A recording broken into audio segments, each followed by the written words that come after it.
Until you learn how to trust yourself, you're going to struggle with confidence. Welcome or welcome back. It's your favorite mental health specialist, Ty Guidance. And yes, that is what we're going to be talking about in today's video.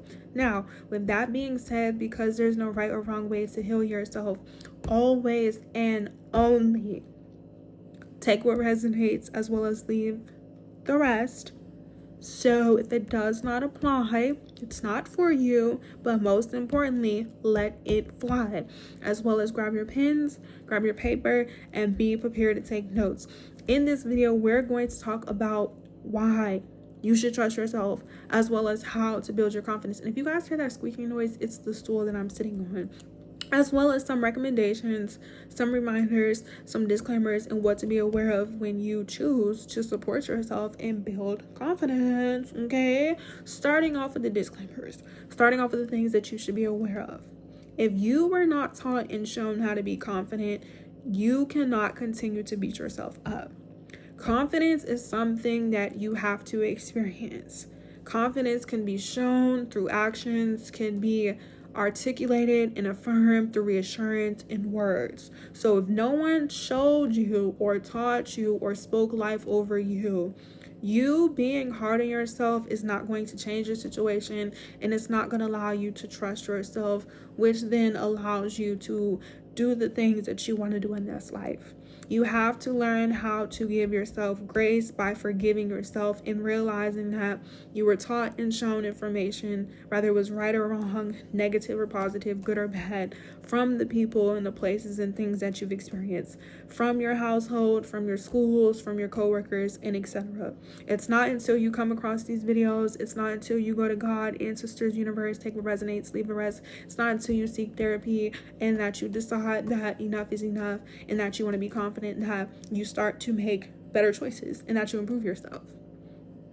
Learning to be confident, if that was not instilled in you, is going to take time, because once again, you have to let go of the doubt. You have to let go of the fear. You have to let go of being a people pleaser. You have to let go of not speaking up for yourself. You have to let go of the times that you were bullied, or maybe you didn't know how to express yourself, or maybe you didn't feel secure in yourself to do certain things or to take certain actions, or maybe you thought like you weren't capable, whatever it is.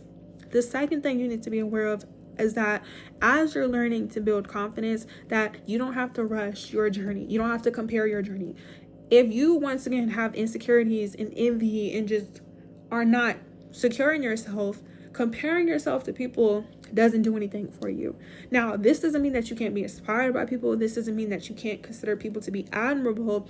But if you are constantly looking at everybody else and comparing yourself, you're doing yourself a disservice. Not just that, the people that you end up resenting and being envious of are going to continue to live their life, and you end up blocking your blessings and even the potential, of connecting or collabing with these people because you put them before you. You're allowing them to live rent-free in your mind when you could be living rent-free in your own mind by taking care of yourself and working on the things that you lack. Like, you have to acknowledge that you have insecurities. You have to acknowledge that maybe you don't feel confident because, once again, you weren't taught and shown. And even if you were taught and shown, you have to acknowledge that certain people trigger you, not because you're less than, not because you can't become confident, but because this is something you need to work on. And that's the third thing. Learn to be accountable. Until you can acknowledge and admit to yourself that you struggle with certain things, you're the only person that's going to suffer. And I'm speaking from experience. If all the people who felt the need to spread lies and rumor and gossip and say negative things in the comment section and just in real life took the time to realize that if they would spend this time and energy on themselves, they wouldn't have to feel the need to humble me or think, oh, who is she, or she's not even this, or talk down, and you wouldn't have to do those things. Nobody has to be a hater. Yes, it's unfortunate that people have been exposed to dysfunction and corruption and chaos since they were little. So like I said, you're naive, you're ignorant, you're limited, you may not know any better. But it's like it gets to a point where you know that makes you feel uncomfortable. Like if you ever been bullied or people made fun of you or people isolated you, you know how that made you feel. So it's like you could take the time, you could work on those things, you could change those things. But treating people how they treat you never ends well. It's not hard to say, you know what? Ty guidance makes me feel bad about myself, or she triggers me because she has confidence and she's able to do this and I want to do the same things, but I don't know how. That's not hard. Especially when here specifically we motivate, inform, and educate. Take notes. If somebody wasn't all that, you wouldn't feel the need to be like, oh, did you see her hair? Did you see her eyebrows? If you thought somebody was ugly or not attractive, you're not going to try to find flaws in them.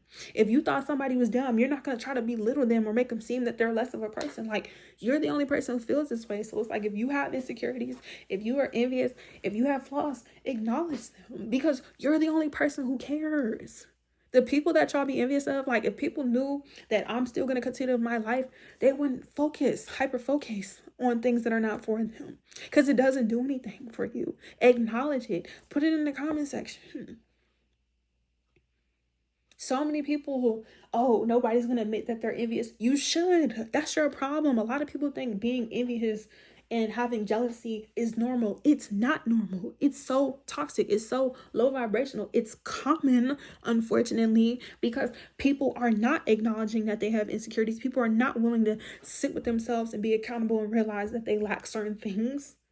It's not normal. It's unhealthy. It's degrading and it's disgusting. Learn to acknowledge that you have flaws. This is how you're going to build confidence, which is the fourth thing. Be honest. If you can't be honest with yourself, you're going to struggle with trusting yourself. You're going to struggle with building confidence. You're going to think that any and everybody is out to get you, and that's not true.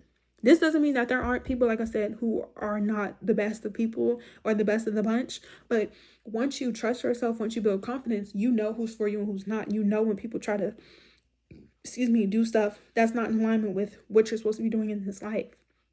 Which now leads us into the recommendations.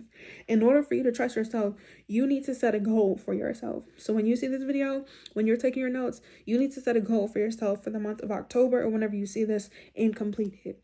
You need to set a goal that you can complete within 30 days, starting off with the month of October or September, whenever you see this. Complete your goal for 30 days, 3 weeks, or 7 days, but you need to do something and you need to complete it. In order for you to trust yourself, in order for you to build your confidence, you need to set a goal and you need to accomplish it.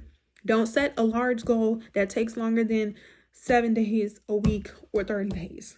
You need to work on your short-term goals until you become confident and trust yourself to execute big goals, long-term goals like building a house, getting a car, becoming a content creator, starting a business. You need to start with your small goals, because if you can't accomplish your small goals, if you can't trust yourself to do little things, how do you expect to trust yourself to do big things? And I'm speaking from experience. If you want to make a certain type of money, you have to be able to maintain a little bit. You feel me? Because in order for you to get blessed, this is how you know it's a blessing and not something that you worked for. You have to be able to maintain it. And God, ancestors, universe is not going to bless you with something if you cannot hold it. And this is why people talk about you have to become the person that you want to be. You have to make space for it.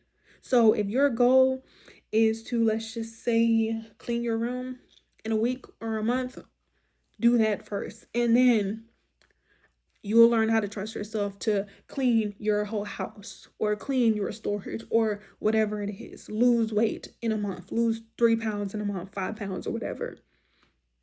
The second thing you need to do in order for you to trust yourself is ask yourself why you feel like you can't trust yourself. And let me know in the comment section. Be vulnerable. Like I said, be honest. This is a place for you to be vulnerable and honest. All rude and disrespectful and low vibrational comments get blocked, ignored, or deleted. And put it on your notes. Why do you feel like you can't trust yourself?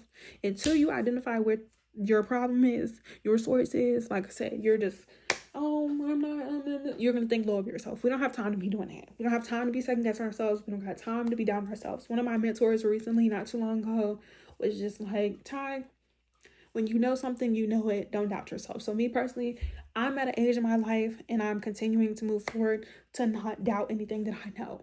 I'm not here to second guess myself. I'm not here to over explain myself. Unless you are somebody and I'm able to understand that you lack knowledge, I'll be able to elaborate. But once I elaborated and once you make up your mind that you want to think what you want to think and whatever it is what it is. I know what I know. You know what you know. I don't know everything. You don't know everything. We only know what we experience. Everyone doesn't experience the same life. So it's like, if you know certain things, be confident about it. Everybody doesn't know what you know. Same thing with these videos. all that back and forth. Once you realize that my messages are not for you, it's not for you. Same thing with you. Once you realize that something or someone's not for you, stop going back and forth. But it's like, know what you know. Stop doubting yourself. Figure out why you can't trust yourself. Then the third thing is come up with a solution. If you know why you don't trust yourself, what can you do? What can you do to start trusting yourself? So once you figure out why you don't trust yourself, what can we do? And let me know so I can help you come up with your solution, because that's what we do. We motivate, educate, inform. What can we do to start trusting yourself other than completing the task, which is your challenge and your homework assignment? And if you're new here, we do challenges, we do homework assignments, because this is an educational content. We're here to inform, motivate, and educate. I've said that 3 times already. So therefore, you could take what resonates and become the best version of yourself. Well, I'm here to hold you accountable. What can you do to start trusting yourself? The fourth recommendation, as you're learning to trust yourself and build confidence, is take your time. Learning to be confident, if you've been insecure for your entire life, is going to take time, because you have to unlearn mindsets. You have to unlearn patterns. You have to learn how to do things differently. You have to learn how to trust yourself. You got to learn how to trust other people. If you have paranoia of other people because you've been sabotaged and betrayed, you got to realize why you had to be betrayed. You got to realize, well, what did you do? Because it's not just other people, and that's a different topic within itself. But it's like, you can't blame everybody else for your problems. Eventually, you have to hold yourself responsible. This doesn't mean that what they did was right or wrong. I'm not here to condone or engage it, but that's the reality of it. They did what they did. People did what they did. People are going to do what they want to do, and life is going to go on. You don't have time to be stuck in the past, worrying about people, places, and things that you're going to outgrow in this life. So it's like, do you want to be happy, or do you want to be miserable? Do you want to trust yourself? Do you want to be confident, or do you want to be insecure and envious? Be responsible for yourself. Start realizing, okay, why did I have to experience this betrayal from certain people, places, things? What did I lack? Did you lack boundaries? Did you lack confidence? Did you not trust yourself? Did you not trust your intuition? If you don't trust yourself, how are you going to trust other people? How are you going to trust your God, ancestors, universe? And that's a can of worms that a lot of people don't like to open, but surprise, how you don't trust yourself, you're not gonna be able to trust what it is that you believe in, and you won't be able to get the downloads and the messages, and you'll constantly be like, why me, not realizing, in order to be called, in order to be chosen, you got to go through certain things that most people are not willing to go through. You got to have thick skin. So it's like, if you want to learn how to trust yourself and build confidence, we need to figure out why you lack confidence. Also, lastly, before I end off the video, I need you to figure out what it is that you are strong at, whether it's emotionally, physically, financially, subconsciously, psychologically, and what are your weaknesses. And I need you to start focusing on the things that make you strong and continue to practice those things. And the things that make you weak, I need you to A, either decide how you can improve them, or B, accept them for what they are and let them go. Once you know your strengths, once you know your weaknesses, you can work towards them. You're not going to be challenged. You're not going to be triggered when people say and do certain things to you, because you don't have nothing to prove. And most importantly, when you're confident, you don't have to speak down on other people. You don't have to belittle people. You can inform and educate. Over here, we're very confident. I'm so confident that there's no limitations. The only people who I've ever had a problem with were people who weren't confident, people who faked it until they made it, people who said certain things, but their energy and spirit said otherwise. If you're really confident, you don't have to talk about how people look. That's superficial, that's shallow, it's immature, and that's childish. Anybody could buy their looks nowadays. You don't have to make fun of people's financial status. Money comes and goes. Real wealth is not loud and flashy. Money is made out of cotton and linen. Anybody and everybody can make money. Any and everybody can have a house. Any and everybody can have a job. Any and everybody can go to school. That's what people are supposed to be doing. It's not that hard. The only people who think it's hard are people, like I said, who may not have been taught and shown and may have been programmed to be limited. But once you break these limitations and these programs and these old beliefs, and you build confidence and you become trust, do what you need to do. I don't need to look down on other women or other men when I'm confident. I could give information. I don't have to gatekeep every single thing. Now, some things, yes, you keep to yourself, obviously. But I don't have to not be able to put other people on, mentor them, or educate if I was genuinely confident. Or if I lack confidence. What is the need? I've never felt the need to gossip or talk about people. That's not confident. That's what low vibrational, unconfident people do. So thank you guys for watching this video all the way to the end. Thank you for liking it. Thank you for turning on your post notifications and subscribing. Thank you for engaging. Okay, I appreciate and love you guys so much. Make sure you guys are following me on all my social media platforms. On Instagram and on TikTok, I will be going live answering you guys' questions and comments in real time if I didn't answer them already in the comment section, as well as booking your service and your session at my website. But let me know what you're going to do moving forward in order for you to trust yourself and build your confidence. And let me know what you want to talk about, okay? Love you, bye.